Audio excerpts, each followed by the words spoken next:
How's it going, Ram fans? Jessica Mendoza and Jason Ortiz here in Moby Arena, and we're expecting it to be a loud one today as CSU is about to take on the UNLV Rebels. It's going to be big because CSU is coming off of a huge buzzer beater win against Nevada, and if they win this one today, they'll take UNLV spot number 2 in the Mountain West. So what are we expecting to see out on the court today? So from UNLV, you got to look at how fast-paced they like to play. They love to get offensive rebounds as well, but they also like to move in transition, and that's where CSU is going to have to give a little bit to get back on transition defense and stop them from getting easy baskets. Right, absolutely. And Amari Hardy is actually their leading scorer. He's a junior. Yeah. He's averaging about 14 points per game. I think it's going to be kind of interesting to see how CSU is going to cover him, try to slow him down a little bit. But you're right, they're definitely going to have to keep up with the pace today. Yeah, and I think that's kind of going to rely on the freshmen a little bit. Yeah. You're going to have David Roddy, Isaiah Stevens, even John Tonje, who comes off the bench to give Nico Carvacho those key minutes. You're going to have them play key roles today to get a big win over UNLV. Right, and the freshmen, but also look at those sophomores from last year. I mean, Adam Thistlewood, he really had a great game against Nevada, really stepped up as a leader out there. And then Kendall Moore, he's been a little bit more quiet lately, but he's still doing those small things on the court that really make a difference at the end of the day. Yeah, and if you kind of want to look into like a sleeper pick, you got to look into Hiron Edwards. Yeah. He comes off the bench and he gives CSU just that jolt of energy that they need to get going. And that's going to be key tonight to beating a very fast-paced UNLV team. I can't express that enough, how fast they like to play.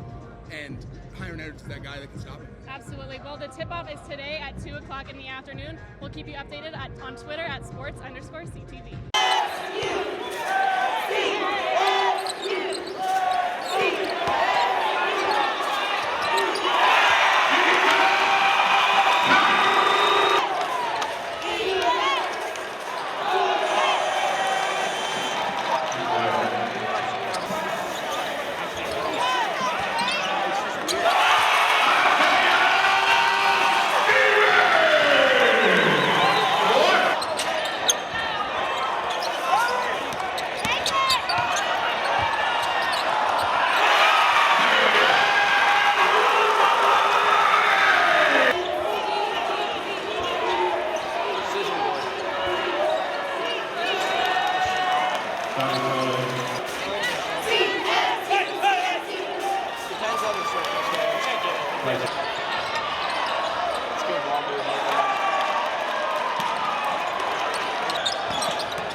up here at Moby Arena where CSU tops UNLV 95-77.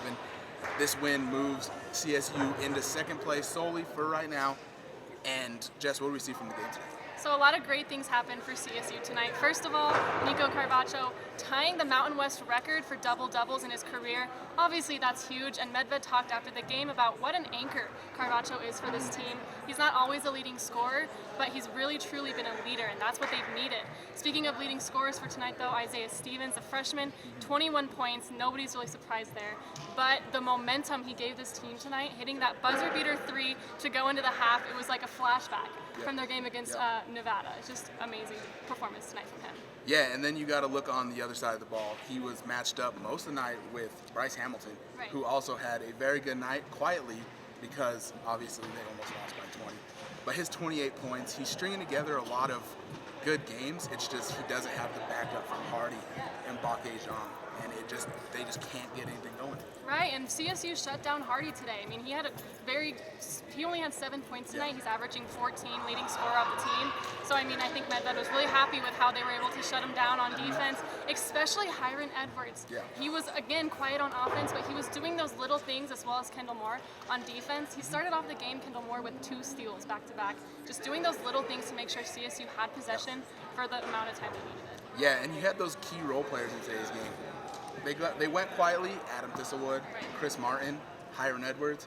Those 3, if they're playing their A game, they don't get all the minutes that the starters get, but they're there in the key moments when they need to be. Yeah, it was crucial. I mean, especially compared to Nevada, the bench players had a little bit more of a quiet night, but tonight it was really a true team effort, and it made a difference. Yeah, so then they got a quick turnaround. They head on the road, going to Fresno State. Fresno is a tough place to play, and CSU is going to have to bring their A game there as well. Absolutely. Well, we'll keep you updated for the rest of the season at sports_CTV on Twitter. I'm Jessica Mendoza. And I'm Jason Ortiz.